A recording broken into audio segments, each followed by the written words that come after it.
Hello and welcome to this webinar where we will be considering matters and issues that arise when thinking about the Court of Protection, deputies, attorneys and best interest decision making when someone lacks capacity to make decisions for themselves. Thank you to all of those at the Success Charity who have invited us to speak to you. We're very privileged to have the opportunity to briefly share some thoughts in relation to these issues. By way of introduction, my name is Brian Bacon and this is Louise Mathias Williams from Thompson Snell & Passmore Solicitors. We are a full-service law firm based in Tunbridge Wells in Kent. I am a partner and the head of the firm's Court of Protection team, and Louise is a partner in the team as well.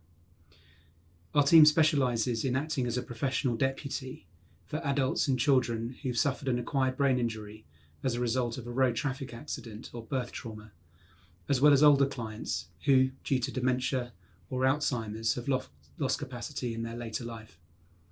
I'm very proud of the work that my team do, and over the last 15 years or so we have grown significantly to around 30 lawyers, paralegals and support staff. We are in the majority of matters appointed to manage substantial damages awards that our clients have received, primarily due to their brain injuries being as a result of some form of negligence. I know that that will not apply to many, if any, of the individuals and families that are associated with Success Charity, but we all have a shared passion for caring for and enhancing the lives of those who are the survivors of brain injuries. So it was a real privilege to be asked to share some thoughts with you today. So to kick off the webinar today, we need to actually consider what we mean by capacity. The question of capacity is critical to any element of decision making. If someone is making a decision, then capacity is essential. The person concerned must be able to understand the nature of the decision that they are making and what it means. Society, though, does of course recognise that there are times when individuals are unable to make certain decisions for themselves, and so over time the law has established a framework, A, for deciding whether an individual has capacity to make that particular decision, and B, by providing a mechanism by which decisions can be made on behalf of those individuals if they lack capacity. The most recent framework provided was under the Mental Capacity Act 2005, which came into force in October 2007. Generally, capacity needs to be given consideration once someone turns 18, although there are circumstances where it might need to be considered at an earlier age. For example, if someone younger has a substantial estate, as would be the case if they've received a damages award, then it would need to be considered whether, on the balance of probabilities, they're likely to have capacity when they reach the age of majority. To consider capacity, there is a fairly logical process that's set out in the Act, starting with the essential and underpinning principle that there is a rebuttable presumption of capacity. That means that everyone is assumed to have capacity to make a decision unless it's shown otherwise. And this is regardless of an individual's age, appearance, or behaviour that they might exhibit. Every possible step must be taken to support an individual to make a decision for themselves, including allowing that person to make an unwise decision where they have capacity. In the event that support has been unsuccessful, determining whether a person lacks capacity to make a decision requires a two-stage assessment. The first is a diagnostic test. That means it needs to be established whether or not the person in question has an impairment of or a disturbance in the functioning of their mind or brain. Secondly, the question posed is whether that impairment or disturbance is sufficient that the person lacks capacity to make the particular decision in question. This is called the functional test, and it requires it to be established whether or not the person can understand the information relevant to the decision, retain that information, use and weigh up that information as part of the process, and then finally to communicate that decision. It's only if a person lacks capacity to make the specific decision being considered that can a decision then be made for that person in their best interests, and a decision also must only be made in the least restrictive manner. The fact that capacity is specific to the decision being made is extremely important, because clearly different decisions require different levels of understanding. For example, some of the people that I act for may not be able to manage an investment portfolio or the wider context of a very large damages award, but they may be able to make a decision about managing a monthly or weekly budget, or make decisions on how to spend smaller sums of money. That same individual may, for example, have capacity to make a will, or where to live, or decisions about their care.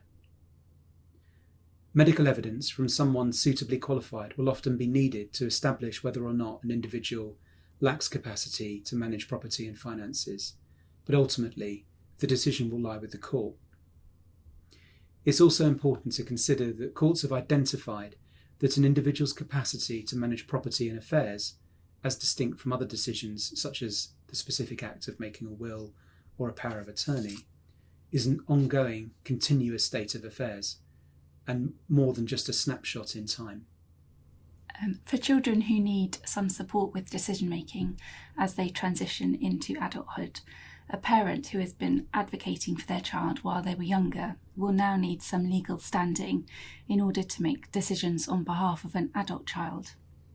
It will no longer be automatic as a result of their parental responsibility. If they had the necessary capacity, it might be possible for your child to make a lasting power of attorney, which would help to address this. A lasting power of attorney, an LPA, is a legal document which can be made by anyone who is over the age of 18. It allows the person creating it, the donor, to appoint one or more people, who are known as the attorneys, to help them make their own decisions if they're able to, or to make decisions on their behalf if they are no longer able to do so. There are two different types of LPAs, one for property and financial affairs and another for health and welfare. It's sensible to consider both, and it's possible for someone to put in place both types or either one. When a donor creates an LPA, they are giving legal authority to someone else, their attorney, to make decisions about their life for them. So it's very important that they trust their attorneys and that their attorneys have their best interests at heart. LPAs are such influential documents with wide-ranging powers. The person creating the LPA must have the necessary capacity to make it. That means that they must be able to understand the document, the authority that they'd be giving to their attorneys, and it mustn't be something that the donor is being pressured into making. The LPA must be registered with the Office of the Public Guardian for it to be effective and before it can be used by the attorney. And on registration, it will be stamped by the Office of the Public Guardian, the OPG. You'll see from our slides that there's a registration fee to register the LPA, although if the donor is on a low income or is in receipt of certain state benefits, they may be eligible for a reduction or an exemption of that fee. Looking at the role of an attorney under each type of LPA, and in terms of the financial LPA, first of all, an attorney acting under that document can act in various situations. They can act while the donor still has capacity to make decisions themselves, provided the donor has given the permission for the attorney to act in that way. For example, the donor might have a spell in hospital and be physically unable to get to their bank or to phone their energy provider about a bill, but they might be able to understand what they would like done, and their attorney can step in for them. The attorney would still be able to act under the financial LPA if the donor lacked capacity to make decisions themselves. This is where the lasting part of the document name comes into play. The attorney's authority continues even when the donor lacks capacity. In terms of the health and welfare LPA, an attorney can only ever act when the donor lacks capacity to make health-related decisions themselves, and that's because these decisions are, of course, that much more personal. Health-related decisions would cover issues such as where the donor might live, their care and medical treatment, receiving life-sustaining treatment, and who their visitors might be. So again, it is very wide-ranging. Under both types of LPA, the attorney only has authority to act within the terms of the document. The donor might have chosen to include certain instructions within the LPA, which the attorney has a responsibility to comply with. They might also have set out certain wishes about how they would like things handled in particular situations, which the attorney should also consider. When attorneys are acting for the donor, they have a duty to help the donor make their own decisions if they can. That might mean considering the topic with the donor whenever they feel at their best during the day. Perhaps they get tired in the afternoon and feel more alert in the mornings.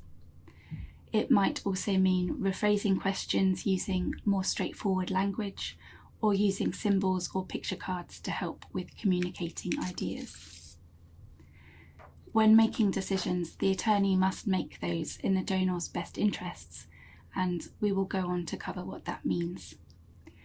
In contrast to a deputy acting under a deputyship order, which we will also come to, there is no ongoing supervision of an attorney by the OPG, and there is no requirement for an insurance bond to be put in place to protect the donor's assets when they're being managed by an attorney.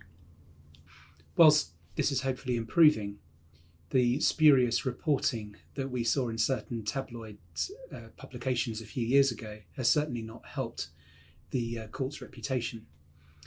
This means that many can start out with a somewhat prejudiced view of the court and the office of the public guardian, leading to negative and suspicious views about the court and its role and this rather mysterious person that's referred to as a deputy. The Court of Protection is a specialist court which is able to make financial or welfare decisions on behalf of people who don't have the capacity to make those decisions for themselves. The history of the Court of Protection does in fact go right the way back to the 14th century, and although the court's powers are now applied from legislation, the court represents the inherent jurisdiction of the Crown to manage the property and affairs of those who lack capacity to do so themselves.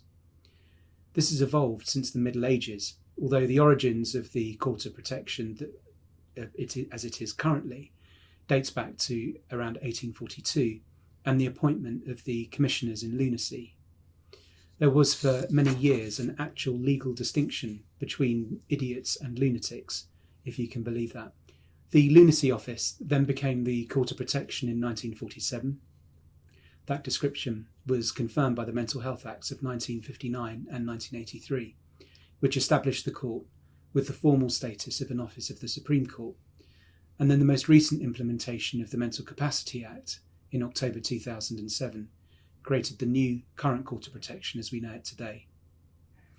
The court therefore sits at the heart of this new jurisdiction, and I mean new within the context of the court's history over many centuries. And essentially the court's role, as I've mentioned, is now to make decisions for those who lack capacity, to empower others to make decisions, or act as an arbiter over the conduct of decisions that have been made by others.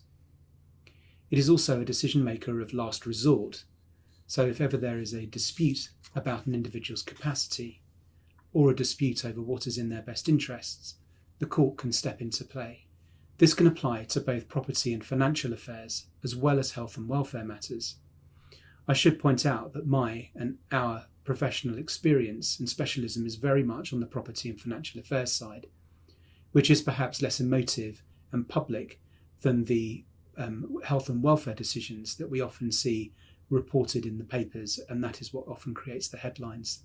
So as mentioned, any decision made on behalf of the person who lacks capacity will be subject to a judicial process and made by a judge or an authorised officer of the court.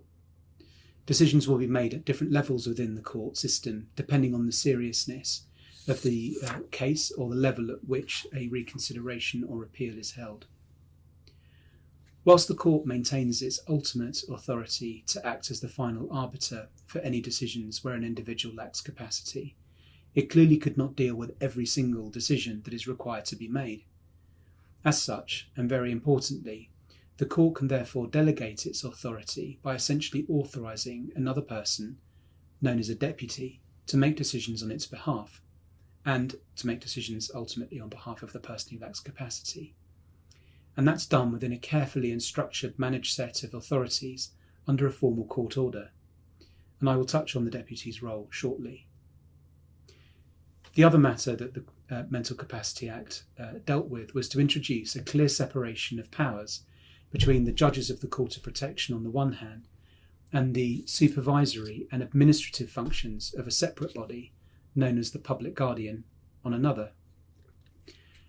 That means that the supervision of deputies is dealt with by this separate autonomous body known as the Office of the Public Guardian, which means that there is a clear separation of the powers of judges who decide and essentially civil servants who then supervise. Deputies need to account annually to the Office of the Public Guardian for the decisions that they have made in the previous year and every penny that they have spent on behalf of the person who lacks capacity. If the Office of the Public Guardian is concerned about anything, it can require the deputy to explain their decisions that have been made, provide documentation to support those decisions, and if it's ultimately not satisfied, it has the ability to refer matters back to the court for the court to deal with. In an extreme case where there has been, for example, a mismanagement of an individual's funds, the OPG can apply to the court to call in the security bond that a deputy is required to put in place when they're first appointed. In relation to attorneys, whilst the Office of the Public Guardian does not formally supervise attorneys in the same way as Louise has mentioned, it does have the procedures in place where anyone can raise concerns about an attorney with the OPG, and they have limited investigatory powers to require the attorney, for example, to provide documentation or information about the way that they have used the funds and monies of the person that they're appointed to act for. Ultimately, as with deputies, the matter can be referred back to the Court of Protection if there are still concerns. So what is a deputy and what do deputies and attorneys do? The roles of a deputy and attorney are actually very similar. As Brian has mentioned, a deputy is appointed under a deputyship order, which is made by the Court of Protection.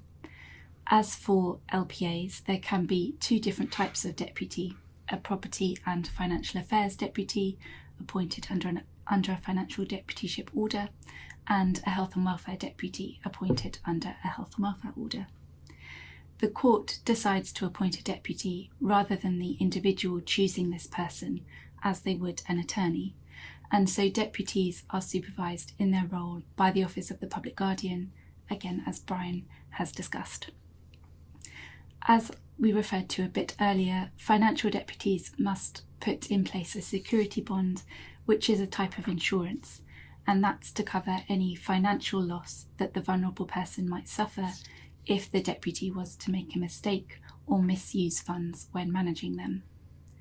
The court requires this bond to be in place before it will actually release the order to the deputy, and the premium for the security bond is met from the vulnerable person's funds.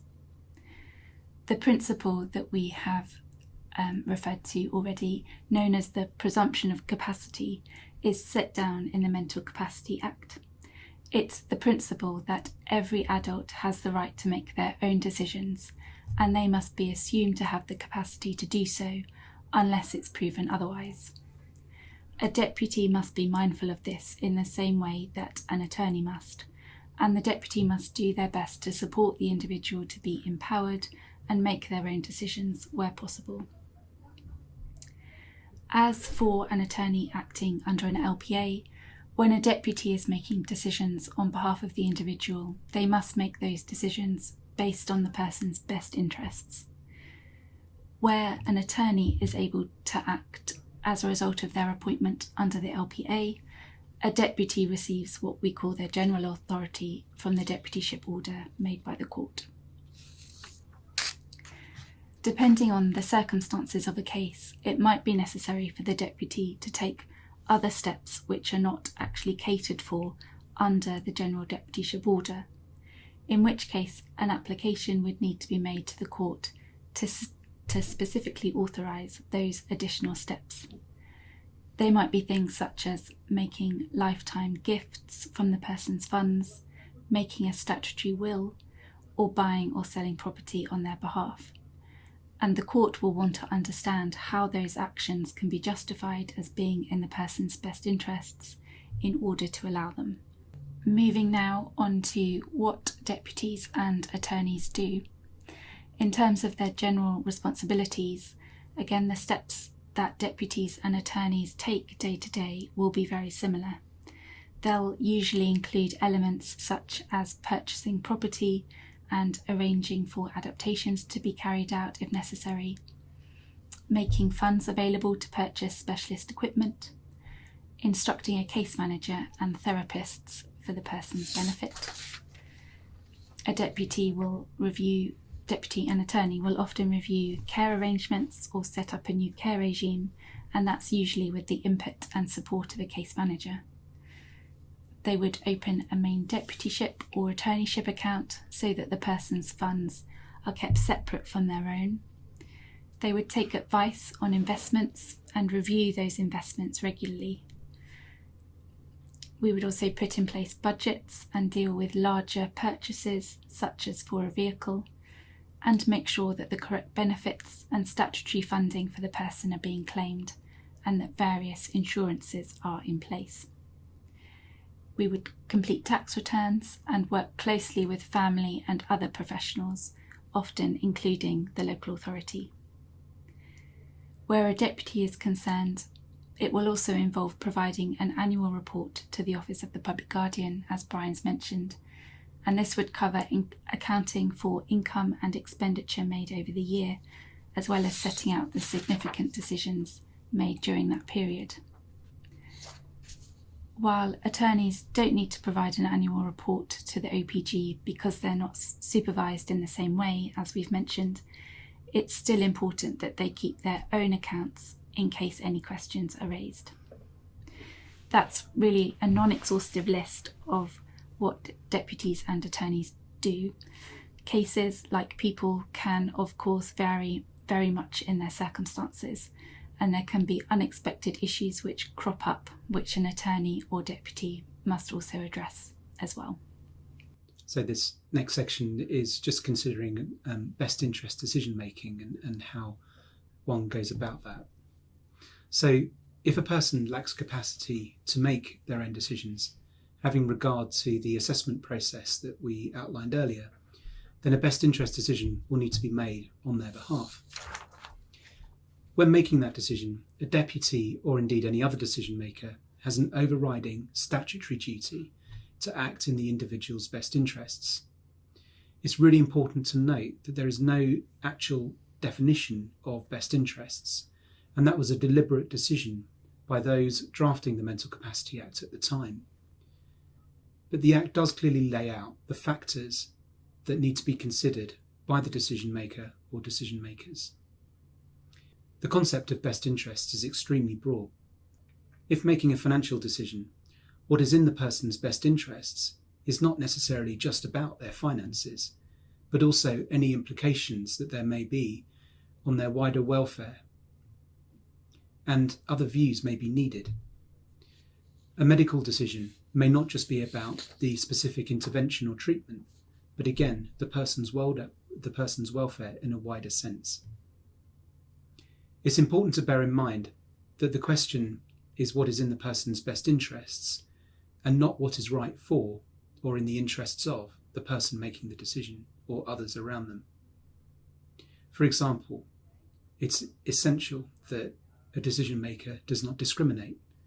Assumptions should not be made about the person's best interest based on their age, their appearance, or their behaviour.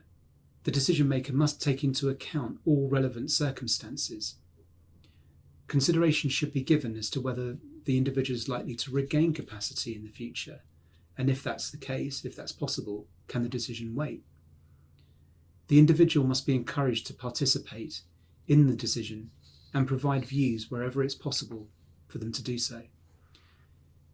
It's really important to try and identify and find out the individual's past and present wishes, feelings, beliefs, and any other factors that the person might consider when making the decision, if they were able to do so. Furthermore, the Act stresses that it's extremely important for the deputy or decision maker to consult anyone who takes an interest in the individual's welfare. This would usually mean the person's close family, their friends, or other professionals who might be involved in their care and welfare. More often than not, the decision made in the individual's best interests will be reached informally and collaboratively, and that's the way that matters should work, and that's what the Act intends and what the Act focuses on. Best interests assessments and decisions are therefore the responsibility of everyone involved in caring for the person, and the approach should be multidisciplinary and collaborative. However, sometimes a family may become disgruntled and relationships may become strained if they feel that the deputy, the attorney, or the other decision maker is not listening to them, or they don't feel that they're being adequately consulted.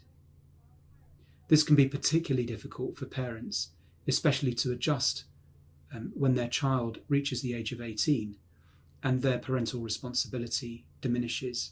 We are quite often approached by families who, once their child has turned 18, who've been told by statutory services or the NHS or some other decision maker that because their child has turned 18, their views are no longer important and that they have no right to be consulted. And that's absolutely wrong. The Mental Capacity Act clearly sets out that they must be consulted. So if anyone is ever faced with that kind of situation, then it's really important to stand your ground and make sure that you are involved in the process. If there is a dispute between the decision maker and the family, as a last resort, the court may need to become involved as the final arbiter, but one would hope that there is a good relationship of trust and confidence between the family, the client, and the decision maker to ensure that decisions can be made quickly, respectfully, and collaboratively. In certain difficult decisions, the court have suggested that a balance sheet approach should be applied to help consider the advantages and disadvantages of different options. I should also just point out and mention the role of an IMCA, which is something that you may have come across. An IMCA is an independent mental capacity advocate. The role of an IMCA is to support an individual without capacity in the decision-making process, but their role and their intervention and support is usually limited to situations where there is no one else for the decision maker to consult with about an individual's best interests. So often it's where there's no family. An IMCA will usually need to be involved in decisions where a best interests decision is being made about a long-term care move, or where there is a decision about serious medical treatment. In conclusion, I've mentioned that best interests is deliberately not defined in the Act, and it's important to appreciate that an inevitable outcome of this is that it will be possible for two individuals to conscientiously and appropriately apply the process and checklist under the Act and actually come to different views and conclusions on what is in the individual's best interests. But as long as those views were reasonable and supported, the decision maker can make that decision with assurance and confidence. The idea to take away, therefore, is that assessing best interests is a process. It's not a black and white tick box exercise, and can be considered as a process of constructing a decision on behalf of the individual who can't make it for themselves. So when we think about who may need help from an attorney or a deputy, it's really the case that any one of us might need help from an attorney or deputy at some stage in our lives. People sometimes have the view that only older people need to think about making an LPA. For example, when people talk about getting their affairs in order. And whilst that's often a stage at which people tend to make arrangements, it's really very sensible for any adult to give thought to putting in place LPAs, and we would always urge that it be considered at an early stage. As we've spoken about, the issue of capacity is decision specific, and the threshold for someone to have capacity to make a lasting power of attorney is relatively low. If there's a question mark over someone's capacity to create an LPA, we would always recommend that a capacity assessment be completed to clearly establish whether an LPA can be taken forward or whether it's necessary to follow the route of making a deputyship application for a deputyship order. Making a deputyship application takes longer and is more expensive in terms of professional fees, so if there's the opportunity to make an LPA, it can be good to take action and put that in place while it's possible. So, who can be an attorney or deputy? Or any individual can, in theory, be appointed as an attorney or deputy. In terms of an attorney, the advantages of this are, of course, that the person making the LPA, the donor, has control over who they are appointing, and therefore they know who are going to be making the decisions for them in their future. This, of course, can provide peace of mind. However, it's important to appreciate that the role does involve a great deal of power and responsibility. So it's really important that you trust the people that you choose. It might be an obvious point, but it's a really important one. And it's also important to ensure that the person that you're asking to take on that role has the opportunity to think about whether they are happy to do so. Some would prefer to appoint a family member or friend as an attorney, and others would prefer someone independent, such as a professional like a solicitor or an accountant, and for them to act. But that, of course, means that there would likely be charges for them to take on that role. It would, of course, be a lot more cost effective to follow the route of applying to the OPG for the appointment of an attorney, which anyone can do as long as they have the capacity to make an LPA, as Louise has just discussed. However, if someone hasn't got around to it and then subsequently loses capacity, a deputy would then be needed.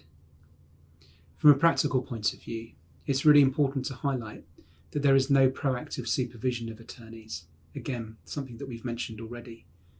And particularly if there is a large estate or a compensation award involved, the preferred route may still be to apply to the Court of Protection for the appointment of a deputy who will be supervised by the OPG on a regular basis through the provision of the annual report that we've discussed, and also who would be required to provide the security should they mismanage or misappropriate funds. Such security isn't required with an attorney, as we've mentioned already. There is therefore a more protective framework surrounding deputyship than through a lasting power of attorney. In terms of a deputy, the Court of Protection has absolute discretion as to whom it appoints to that role. A deputy must have a clean criminal record and not have been made bankrupt, have no judgment debts or individual voluntary arrangements, and they need to be 18. Historically, the preference for the court would generally be to appoint a relative rather than someone who is not known to the individual to act as deputy. However, the question as to whether the preference for a relative to be appointed is still appropriate in the context of acting on behalf of someone who, for example, has had a significant brain injury and has a large estate or received a substantial damages award, has historically been quite a vexed one. However, I believe it's generally now an accepted view amongst most professionals that within the context of managing a large estate on behalf of someone who suffered a brain injury, it is important that a professional is involved, and it would be difficult for a family member to take on that role. And you might be sitting there thinking, well, I would say that given that I'm a Court of Protection solicitor. But this isn't just my view. During the course of the 1990s, following representations from a body known as the British Association of Brain Injury Case Managers, the then senior judge of the court made it clear that he agreed it was his view that in most cases where there is a large damages award, the court would consider a professional should be appointed in preference to family members, at least for the first few years. There are various reasons for this, which include the idea of managing what could be a very substantial estate, the burden on the family who are already significantly involved in the person's and individual's care. There could be an inability to refuse difficult and unreasonable demands that are being put on them for expenditure, which a professional might find it easier to deal with at arm's length. There can also be a moral conflict where an individual may have the desire to spend money on activities which may cause conflict with their family, again, which a professional might find easier to deal with objectively. There can be financial conflict, and obviously there can be personal conflict where a family member may be inhibited in expressing their own wishes and feelings to the relative concerned.